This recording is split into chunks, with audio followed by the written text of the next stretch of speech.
Okay, so the question is as a question so den komo kama say timide abre apom den komo the bribia da mekai say very important to be enyawana efri ya DNT. Let's all be mindful and you may fire apom den usem no enye asem hia kese pa.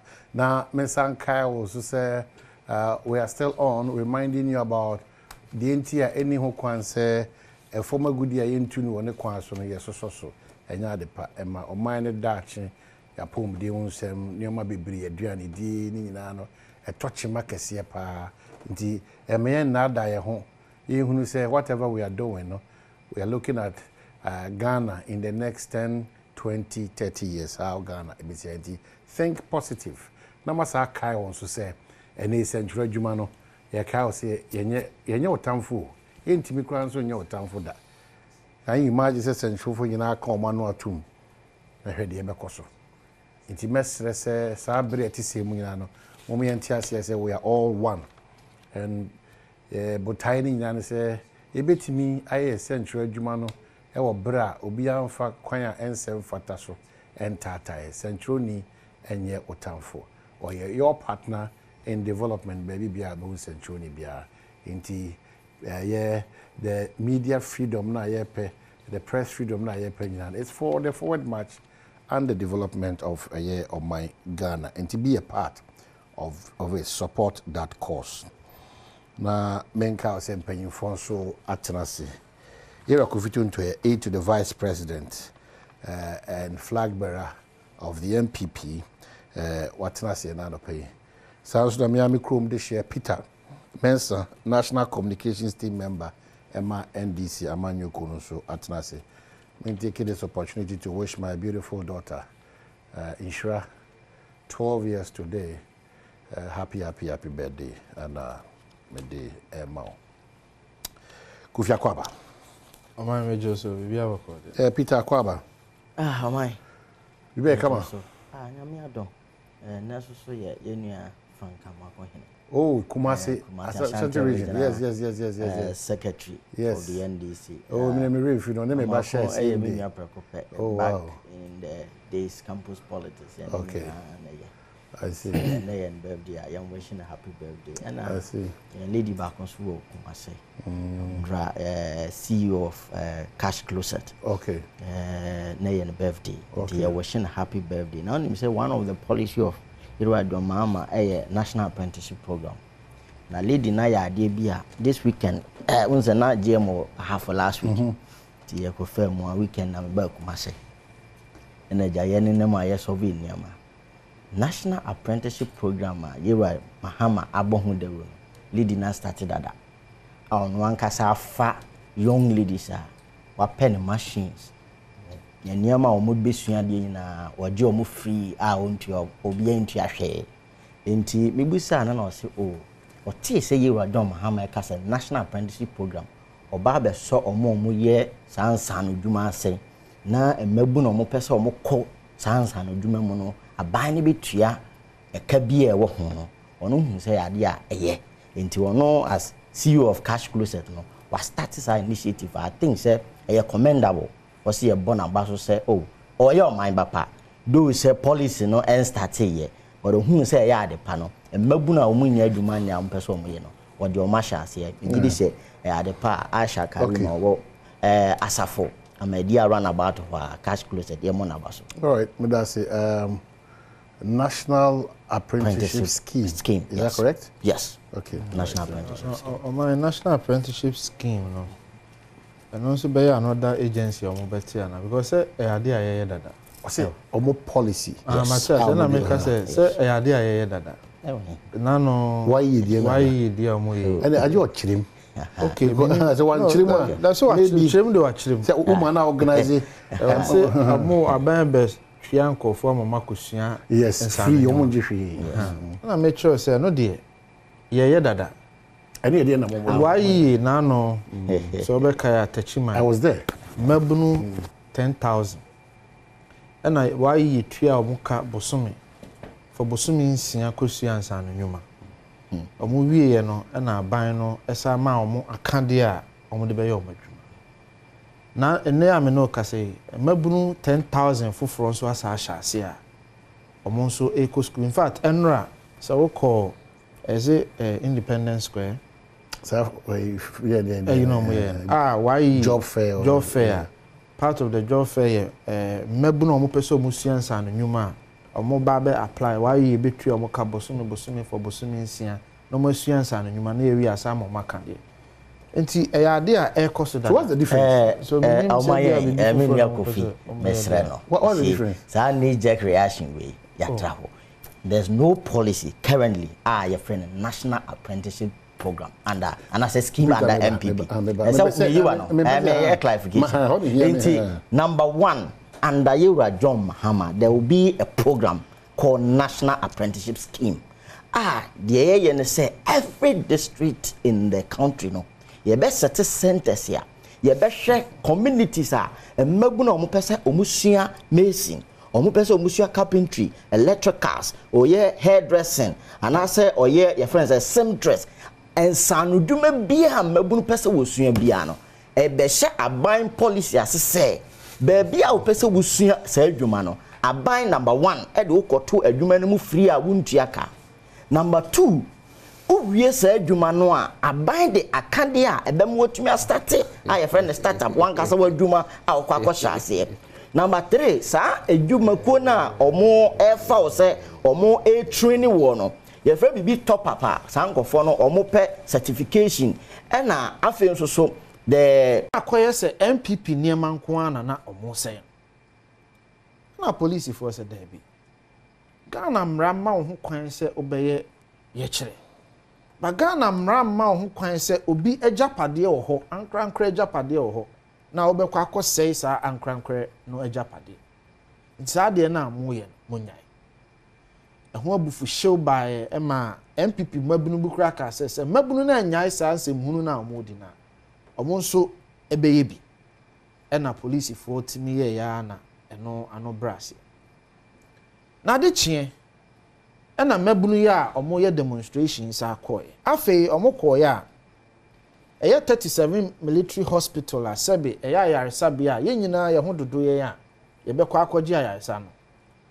Baby a entrance a ubetimi afa awura mu no eho na mabunu ne se omo pese omo ye kire no ana nkofo a omo ye timemufo se o dabi baby a sabe se ambulance ba na me ma me yare na me papa yare a me ba be fa de awura hospital ho akọji yaresa bia de untimi megina animu emblock se o ye kire na wo ye sa na wan hwe kura na obi akọhwere ne nkwa.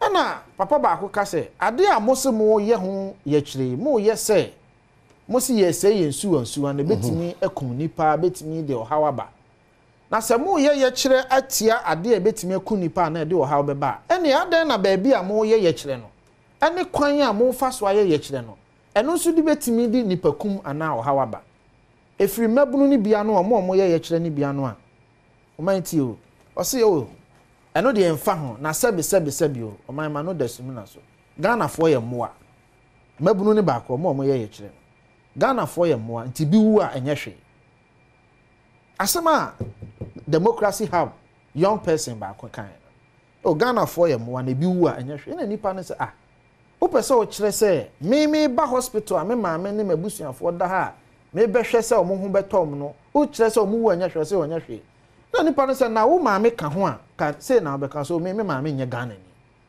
ni oh yes me ma me nye Ghana. The video is there.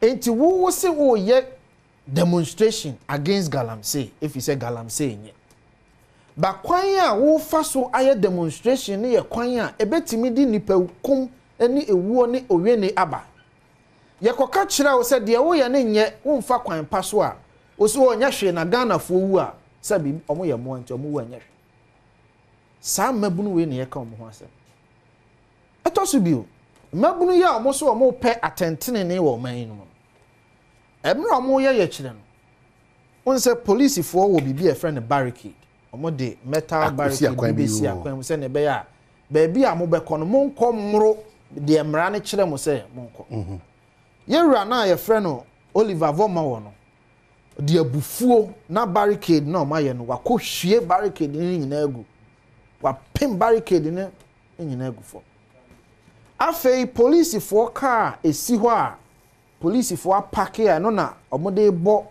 onse omo ba no omo officers team ne equipment omode ba na abrante no kia ehye car na ni no wakoto key no no de tumirika no wato key no atwe ana na police for say David Ghana mamra ma ye ho kwan se ye kire yadwe Ghana mamra ma ye ho kwan se ye kire editi aban ana nipaku bi apeso ye kire ba kwan a mo fa so ye kire ene atrutu asem a mo yi nadi ene se de mo sei enkofu agapade de Ghana mra ma ho kwan enti mo a mo ye saa niema no aban de mo kwa akɔhye ne kukumu kopem se ene ye de mbetimi akɔgyina ase ni bia oman a police for che mabunu ya ye nuanu bi etiko apai ye nuanu bi wo NDC etiko apai ye nuanu bi wo civil society omatiko apai se adan na a police for ache mofra no se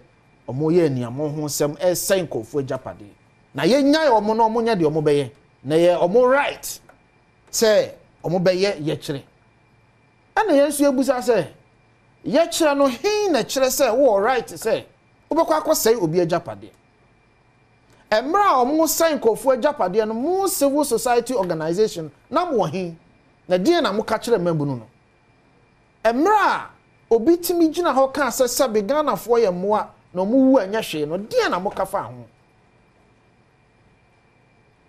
enti o man de me kan besi ni se obi bia ni ho asebe eye ne de se mabunu ana obi esay ensu ye mu bi mpo de ya cassette ya e gina fidie so cassette ya se galam say ne kwan ya fa so esay ensu ana enye basa wo be cassette ya galam say a emma political party bi mehya wachi na wadwuma wo ye no wo de say o man no fa hodie the very democracy now you claim you are protecting no you are destroying that very democracy and no na ye mu bi ye cassette ya say obi to say Oliver Voma irresponsible and for a long time Ghana for asoso abrante ne so ache na me kai say be sa afi mienu ni and ogina social media kan say o pese coup d'etat eba o man so okay emra ye mu bi cassette I said there be se bibi mpo na ekoso o man mu na wakoma mpa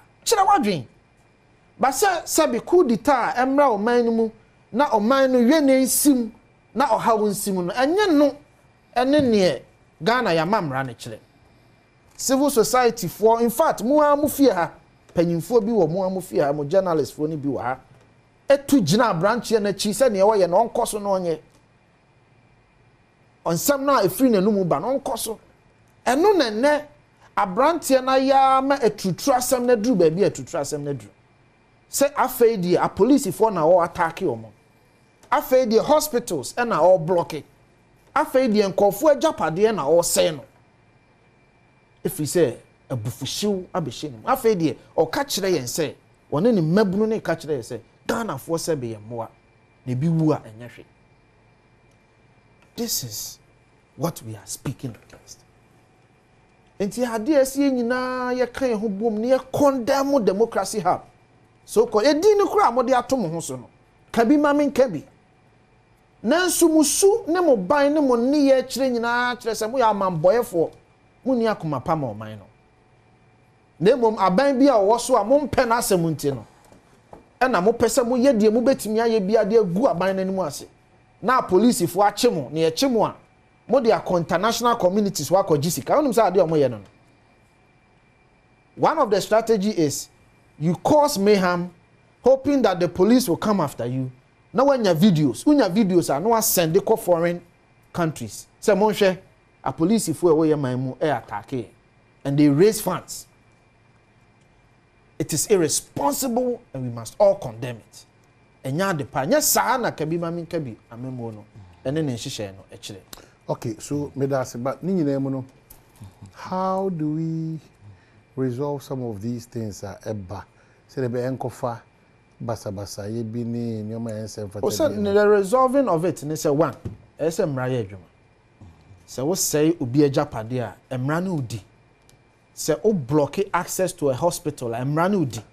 Se o obstruct police adwuma emra no di eno nti na police fo ache omagu aban kukumu a enei police fo de ombekwa kogina nse asem ni Libya na enhyehyeye se ye de emra Ghana mra faso e de Ghana mra faso pepe. Okay, so Peter the akosi yeah who ni say Oma me da se na yenchi Ghana fo bi Kentinka for president you were large calling that and okay papa me chiao Oma sin komo na ye di say yan share the root of san komo ya ye bedi na ye share only the face value na ye the sentiment of the fact say will be mebunu na across a boundary and no ma ko fani say no ma fani say no ma ko tu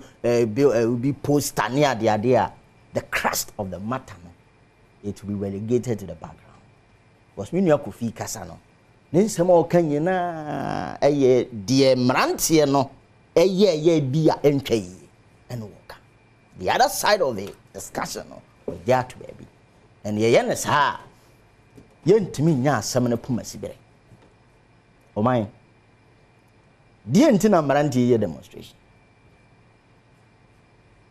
enne kalamse ase yensuo ne yensase poto na hotwe etwa mu before this week ne wo fante akwa osino area there's no stream water there's no river sisi ewo osino fante akwa ne mpotemu a eyensuo kroja ebitu ansa no nsuo ni nyina say some of the communities of mine ye drew communities ni bi nsuo ana omonom na say na kroma de mu nyina mo sori a tin na monom na mo se ebo 1 tin nsuo ne anum yi endi se si ano adane ye wura kufu adu koko tin some of these mining communities nsuo wo monom no adane kufu adu koko tin eyade ahodo a ede bre timamufo anase omanfo enam kwala bebre ye be wo mo ba ko na nani ache akwasa na hwene ahya some of the communities who bedru enkwada ya kwhweko when impact ya sagalam say dey bre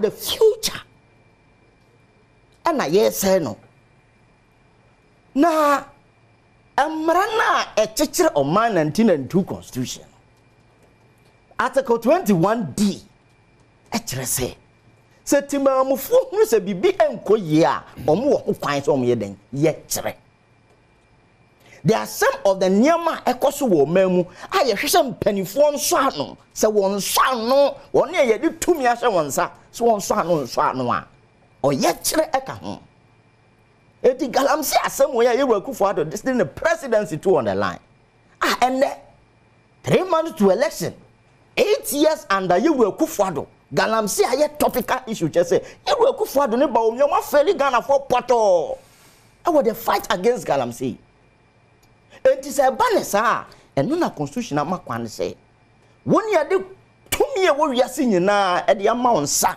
say oh my Ghana there you are the commander in chief of the Ghana force wona wo ye president u ka se mpuna epunu enti sahamre wa ye nhwe han ma ye nsa asesai ye mfudi esai ye nsuo sai ye manmo yare rough na se won tu anamon papa bi amfa ho e best office ade we ya na be ye kire for the first time in Ghana's mining issue ye galamsey wo forest reserve what the politics a church ma follow what abandon na what so buy wo makwan say yenko galamsey wo forest reserve a lot of all governments and them ko na so okura wa ban mu nkofo say ye makwan say aban be ye hihye makwan say betua mine the forest reserve hold on eba oh my that's why I don't want politicians to always come and throw dust into our eyes.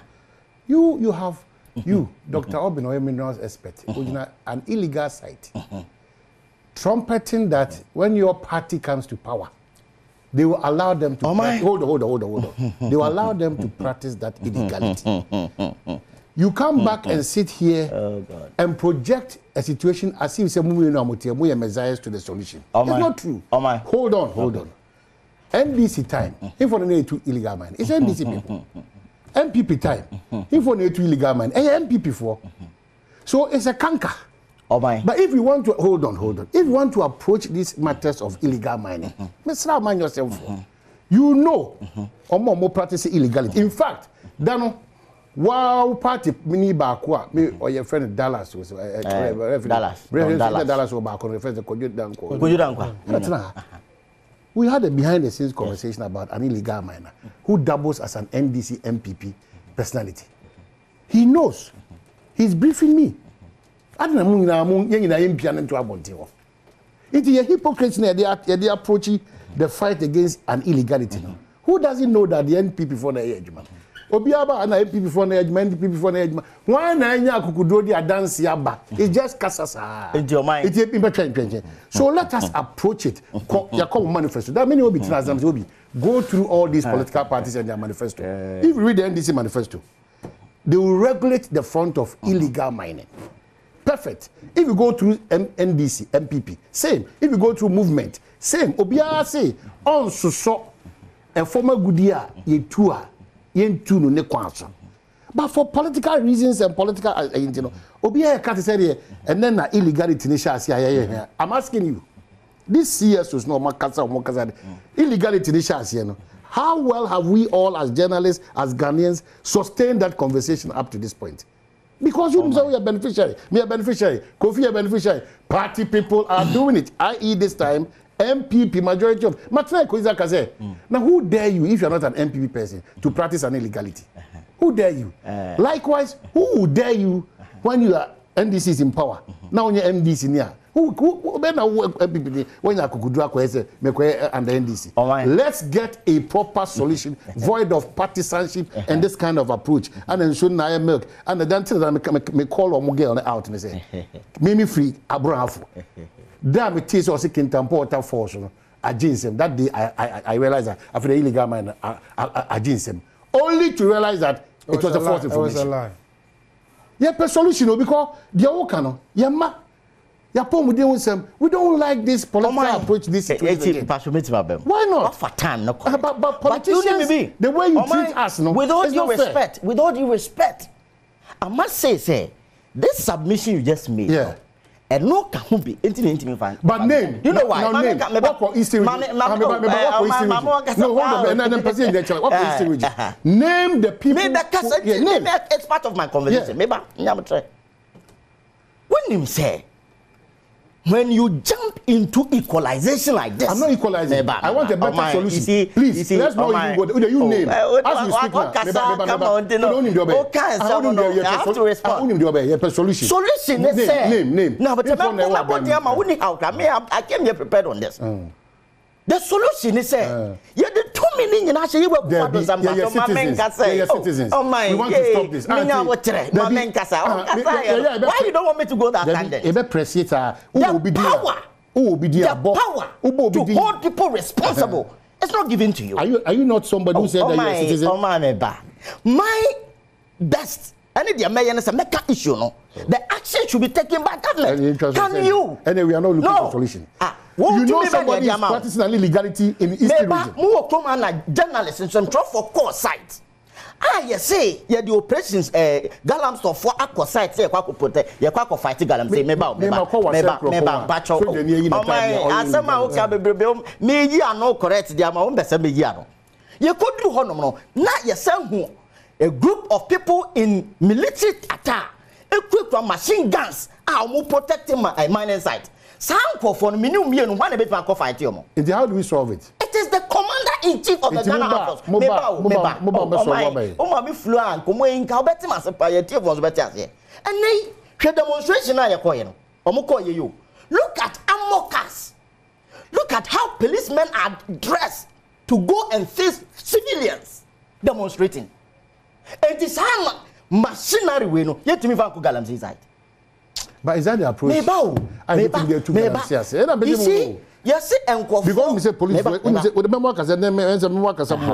we say police for in the fight against Galamsey, Omo disappointed. When you say a soldier for Omo disappointed, because didn't make us say, Mema dance and say, many will be called a cropo. Yes. Ye Jinaho Echo preach advocates for illegal mining. Uber Jedis will be back, may hope catch them say, Mema 30,000 within a month. So I did that, me Jack Crabby follow. We saw military and police uniforms are more practicing illegality. In fact, some of them they are out of the service. Oh my! We want to show. Me yam crash. Actually, I want to be free man. Say, you will come cover the buy. Debbie. Oh, yeah. Cover the buy. Yeah. Who commanded everybody to lock down? It's your responsibility that abandon on that phone. The political will of the president, the government, supersede everything. But the president can say people will fail when it comes to the government. I made that first point. That first point. And I refer you to the Constitution. Say when a government fails to do the responsibility, I assign it to the government, the people, and I said, Timemufono, I will right here be demonstrating. Because this government has failed on illegal mining. Yeah. Me you call that area no. Emrate me no almost say honum pa. Ba ko ye fe ne baya. Ba ko ye fe na Asumadu. Asumadu me say quite high tension as ye to Galamsey ho. High tension. I say your friends see no area. You can go and check, and I'm mentioning the names. Asumadu, Baya, Okohonum. And these are some of the things we are doing. When I do this finish, I don't have the power to prosecute these people. The power no to me, you bet just say, Sanko for your moya, is close to the government. Well, I cannot really. And the government are fairly on mine is here. Bayane Asumadu, mean to mean, said the okay, sanity, but who by the bar. Again, I'll be Yamasa. Minia, Medase. You Mahama Eddie Kaka say. Number one, and who be near passer in the fight against Galamsey. No, young cities are district mining centers. No, district mining centers. No, the say the key stakeholders and the players in the mining areas. No, number one, chiefs now are more passionate say be protecting and SARS near for more good year. Number two, or more edium who is or more farmer twice so. I former good year. I hear the small scale miners and the large scale miners are more correct, legal, legitimate documents to mine. Sanko for opinion leaders in the community and then government officials. That's how forces in Yanano, you're setting up into every district. Communities are here miners in Yanano, or more person or more miner. Yen share obiada, yen more family kwaso, ye de yen more eco school. You matter or Marco Sianim dear choir, yet former good year. Land reclamation, no, I'm not for bit my ya, protect and you know the difficulty. More honor. Not the old proposals any ho. Oh my. Oh, say, say, you're bad, you're never because I can only cut mon too money be. Now, maybe I bet them, maybe I can say this. That's the point. You're not Revan Cobra and your team pampa. You ran Mahama, a Ben, so she shall not dear work. Now, Revan Cobra, your son, and they Revan Cobra, a Danny team pampa.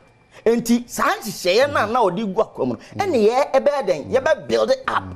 As a see, and you better land reclamation system. No, you better back come. Oh, be a person with legitimate money. Biano won't go through this process. Some district mining centers in Penfoy, your map, they will call you out. Okay, so hold on. And hold on. Okay. So the issue is that Mono might be worsening the situation of illegal mining.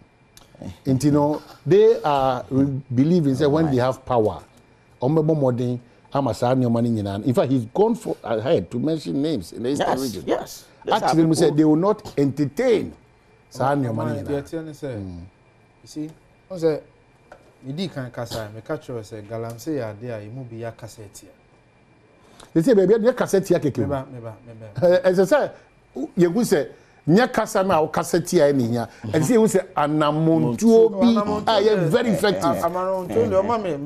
I can explain to you. I understand Dr. Baumia solution end to end. I can explain. What has been the challenge of this administration? The challenge and solve this.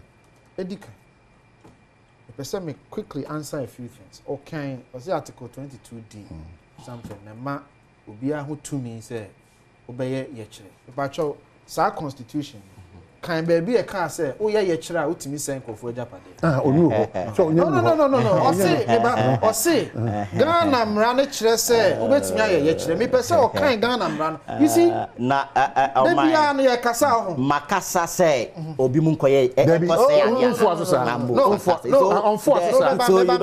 wa chire mu say ye ho kwan say etimi aye I made a comment I made a specific point say me na me di kan say Ghana fo wo ho kwan so mo ye chire nya wo na wo kan I started that point first and I me chire say Ghana mamrama Ghana fo hutumi mankasa asem and I wo be go fa Ghana mamra na wo kan the relevant portion and I me busa say Ghana mamra ne he ne kan say wo ye chire na say obi ajapade because mankasa wo ye chire keke me chire wo niam a mo ye mfumso.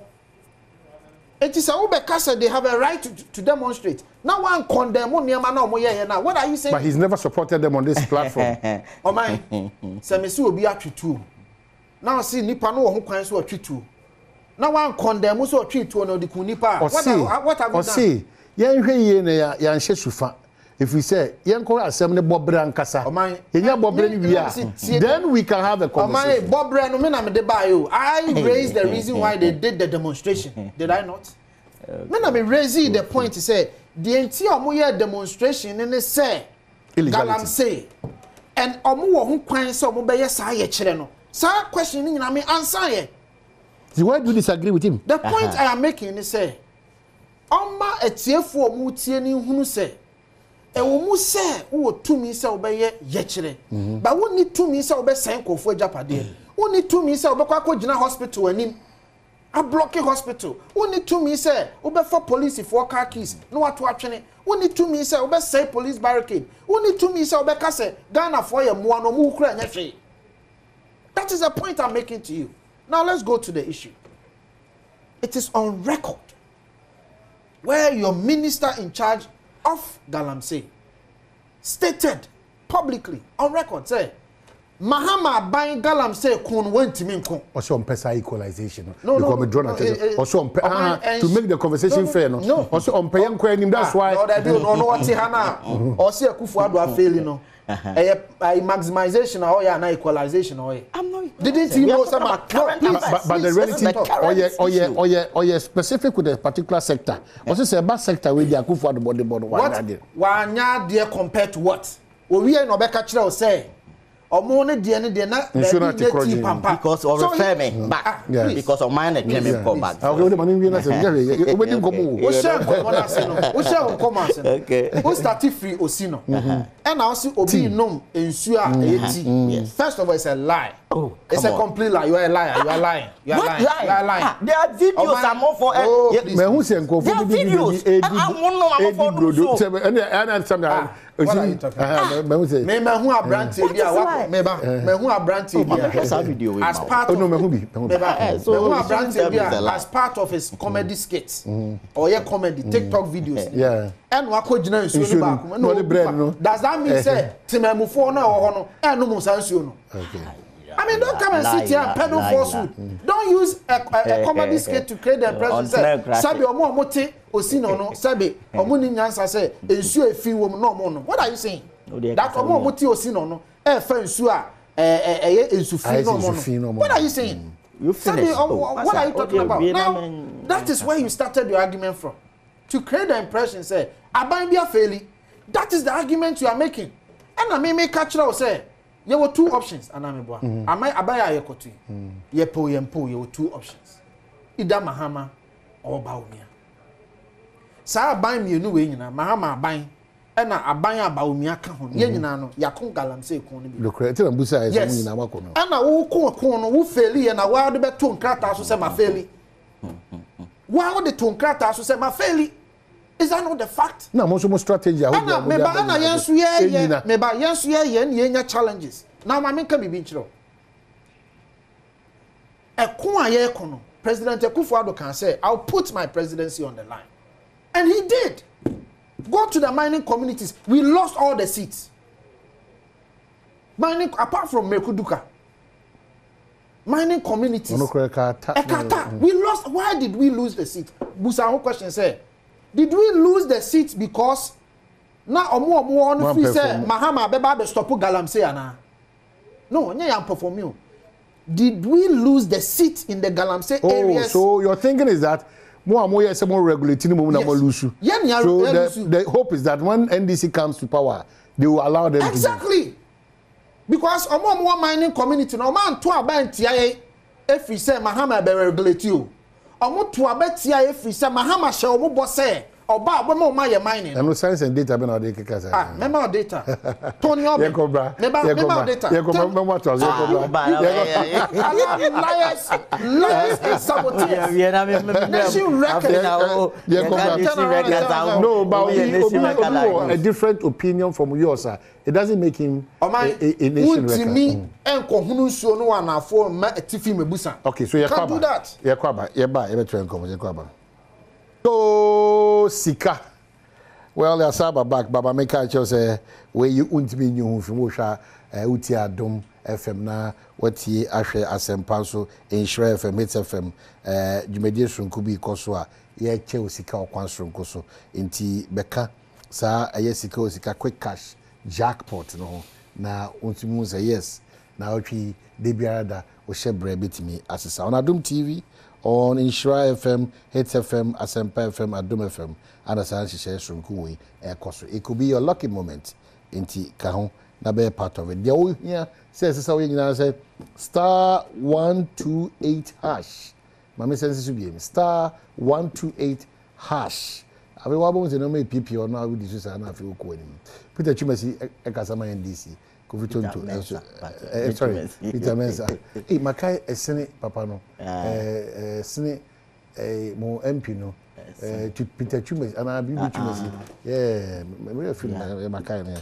Okay, so Peter Mensa was Kofi Tonto Swa. Peter Mema married to me. Now, I bring into Namma Coffee. Minim say I'm back on command Cacabetos. Medobako 6. Because now open to me about on the open to me no on the twice in general. Omonia own open to me about. Oh my. I'm saying menu Yakufino. There are no breaching what now. In Christian and one Tenabi. Oko communities ya wo. Me ja me matter class you. Oh Kofi ja. I don't know half. Uko communities. Ozemu sisi cheche da. Kofi ja. Me adom no half. Okay. Uko communities. Oh, fine boy. Most of them. What Hey, I for the.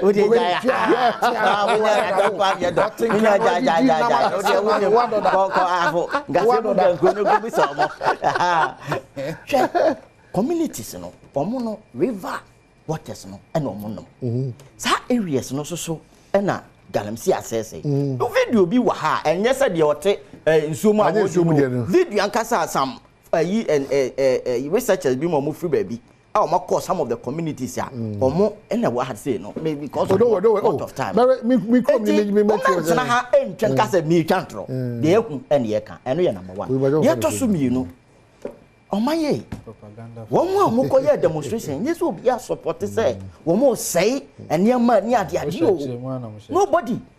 The truth of the matter is that issues now are critical abana yanhwe haya say on mine say and that no yet the demonstrations are some of this patapa and na manfo e the solution ma me example you see you were for the DNT no mo fra bibi koyempreko e dey ntro moto decide no ye ba sahabre no ye wa kufo do hu say issue no e so damage say ye ba mo de mu kuyen preko and no ye friend ye tere no and sometimes unless on person obeka no correct demonstrations across the world no baby am for some hard solution say am for be hard things. So example, me never me support you. Me I'm just telling you what. Kenya, mama more example. Kenya here, new tax policy here no more debate. You know what happened?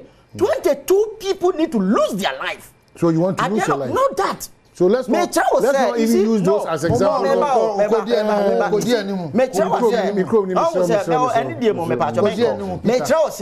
Already no my peaceful engagement. Solution but the prescription you are maybe on the number true because it doesn't know anything. I will never subscribe to that because demonstration last week even the Kenya I said it. Yes, 16 regions. 16 demonstration. Exactly, peaceful. But you see, there's nowhere. Yebeka so yeah, kosi obiachi. So ono koye apatapa. Dey ntina ke koye demonstration anya apatapa. That is neither here nor there. Don't sit here and make allegations. Better patapa than yes. Now what interest do they have to publicly do patapa as a political party? They have to hide behind a group of people. Can you imagine? Yeah, demonstration across the 16 region for the first time. Such a mammoth demonstration. And no cry anya patapa and say bia. Nipa dome pupa ye no. Yanye. It is a siano. Yeah, can I say a political willingness. And then you hold Emma Bantin and Galam seen some echoes. Your mama say the political will is there. Obey. Now, Adom, Yakov ballot. You're a John Dramani Mahama. Eda number 8. December 7th, Ghana near Wosheme. Economy now practice pansam. Unuma ase mebuna enye jumanye. Ene Galam see ene. Anam so amenya ekufadu kokoti ai sa se yensu sei wani nyia mammo we ho yesi nipa ne do so mo ye mako 13 edumi yensa so wo kwoto abane ye di paper ne hye wonsam a Ghana ni bia ne mtini ye onya so paper ma wo de hwehwe ba bia tini ye no wo hwehwe bibia hwehwe ba bia tini ye hu tini bonza na ma 8 ho ubonzi eru adwo ma ama na nim fefe no da ho boss bi wona nim na dia kotim ho. Say that 7 yo, see a better 1 no, see a better 30 yo, see a better ye. The point is that a better to say a sister buying. I'm a more to country away and pet. I'm a more the Kaboka we Ghana for Mompe. It Ghana be a washer me. I'm a more the Kaboka we were in the one. December 7th, and you are John Mahama or the number 8. Ain't ye say also ballot paper anymore. Shitiniano, Tiniana Catamanson. Ube say 8 is a ho. Na you are John Mahama daso. Na ballot box na odi koko motibe teams no na ewo ho no yan civil right say nioma ekoso nyina no yempese e betwetuo yempese e betwe asekan yempese e besai niama ye de yenkokromoti ene ye democracy na practice no yenkokromoti ene ekotu aban we yewu akufo ado ne ba wo me a o ma se o ma ne yentu o mo mfiri ho na yewu John Mahama emefa abanwa no o fa abanwa no a 24-hour economy policy and Megunu Benya Juma Aye National Women Bank Ayama Meno Mati Dene Mojuma Moye be supportemo na ja when ya lona bosia obetumidi aye wadwuma tra wadwuma mu amatches wadwuma wo ye tumi akoso Megunu amoye ma benya adwuma ye National Apprenticeship Program ameka ye eye new policy a eni policy bia ni wo e wa bema ye friend National Apprenticeship Scheme era John Mahama ene de sa ade ne ba no fee stressor. First years on Beko University, Polytechnic, Nursing Training College, Teacher Training College, yeah. First year, Obian school fees, no. And no, I can't say she won. It do go to a bar. December 7th, Missy Pepper near this show in someone. Now, I share baby at Chiniano. Chiniana was the 80s Adom. You are your mamma and then prefer. You are your mamma, see and can't say. Who got to Obama or no John Mahama, no? Only parliamentary candidates, only MPs in the Bayajuma. The constituency biada wo o parliamentary candidate o ginamu wo NDC dimu no o tru abane mayewa John Mahama eyezua no atu ama NDC parliamentary candidate nso ono so eyeza the same thing ballot paper near the show some say parliamentary hwehwe chini ye no eye chini akatamanso no wonye ku be akatamanso no wo pe na che say NDC na show no atu say de be ya ye betimi age oman yi afri sabio amana donko aye nyina wo me akofi obegie di se onu akasa na ban o ma failure man no etino sabire no onka ye ho na the rescue mission agenda no ye nyina ye because ebeso ne subi menu no de di kan Ghana ni bia ntimi nya arehemu wo Mahama eba se ye kon atia galamse a efi se kon no wakon bida wabe the number 1 gentleman akokon ni bida okokon no ono a nanum to panyi a ode ne to adwuma nanum to se ekon no ntimi nko oni hu ahode ni hu nimdia a obetimi dia kokon until let the record show say Mahama is a failure when it comes to fighting galamse. He and his government, Oma admit some we failures. Enti obi a wa failing timi nya nimdie foforo bia. ɛno nti na mfie nwɔtwe a wɔtena fie no ɔmfa nsusuye papa mra ɔsɛ ɔbɛsesa school din for 8 years Mahama de ahyɛ ne book mu say he's going to change names of schools ɛno na ɛyɛ ne priority enti me catch the Ghana the big push ni the akanya the big push okay o man 24-hour economy well Mahama say o man ɔsɛ what the $10 billion big push beba I can't trust Mahama because the same Mahama na car so the $10 billion hope project beba refi that's a private project and na dear na obey any private are you saying that abaning ebeye $10 billion big push they are going to invest private companies never investing in it and go and read their manifesto go and read their manifesto the big push go and read it and then this is a personal onya akwanya say one private back can boom the 10 billion no no be announce so yes or the 10 billion project o failure so Mahama is a complete failure and he has no solution for Ghanaians.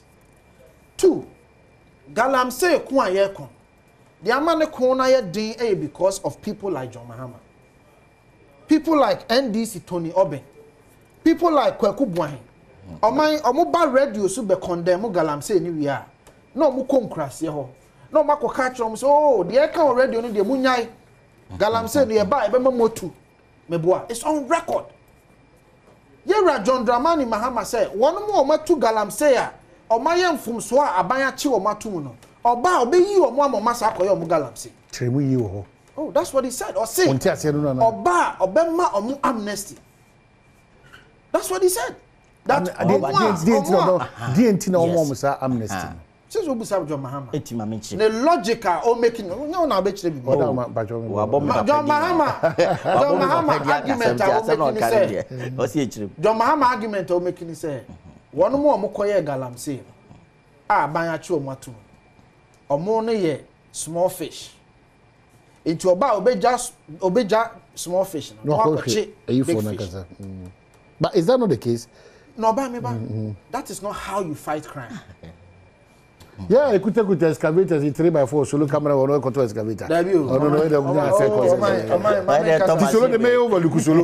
No matter your tie solo the point I'm making to you is you don't overlook anybody.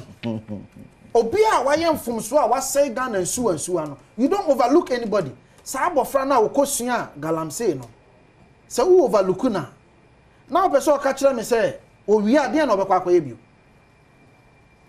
So the obia why bone afa Galamsey hu bia no say wo twi nipa na so a no atwi nipa na so number 1 that is the point so you don't say number 1 because of time number 1 baby a we ase adru ne baby a Ghana adru ye hia kandini a odwene hwe kan adwene hwe enhyehyɛ a edi begu akwan mu a mimi no mienu ye daachi besesa o man se ka de me no bedi nko an na anka ye bia ye mrew so nim sa ye bra ye bre ye madachi enti se wo pekandini a se wo hwe odada ahokyere mu nko a na wo be yemfom so ye gitum sa ahokyere aba sikasemu ahokyere aba banya no nko anti na ese wo hwe de to aba ese wo hwe de ninim de ne ne hyehyɛ ye besesa wo daachi asesa wo madachi asesa wo ma enso madachi wo hwe hyehyɛ a ye wura Mahmoud Bawumia de agu akwan mu a see, we are going to change the constitution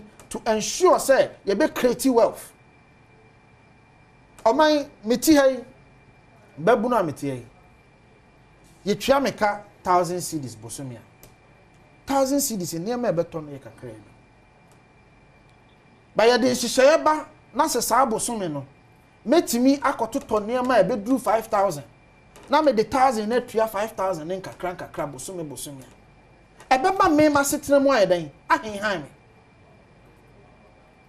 ebe boa ma eniama me hia me be ekosuku ebia me ni sika imprempren metimi akwaje saa phone yi ana laptop yi ana ade a ohia wode be ekosuku metimi akwaje ede ama akra no na abofra no ekosuku a wonya nimde no metwa ne kakra anya hwempo 5.7 million Ghana for mebu no manya suku so mfaso.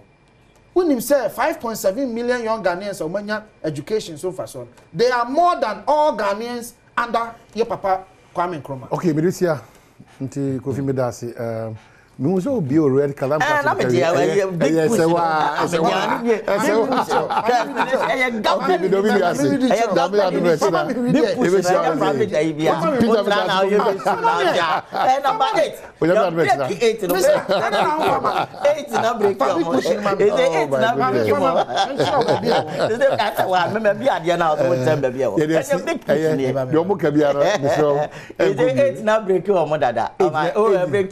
Oh really? 8 na break your so mo die so nyina see go pay 8 they say 8 na break your and na you mama and that 8 actually na pay what was 8 so to abama you mama